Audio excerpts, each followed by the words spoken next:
Ano dream car mo? Fortuner. Top of the line. Bakit? Yan. Kasi luma na yung sa akin eh. Yan. Ano ba ang kotse mo? Fortuner na 2015 Hmm. G. Ano yung gusto mo sa kotse mo?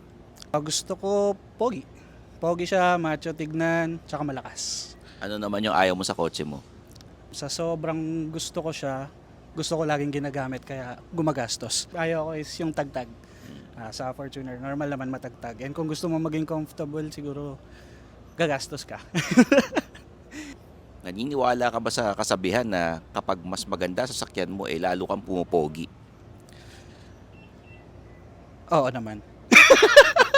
Naniniwala ako dyan. Naniniwala ka ba na kapag naka-SUV ka or naka-Toyota Fortuner, naabot mo na yung tugatog ng tagumpay?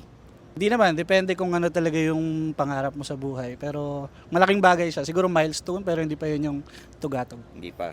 Ano yung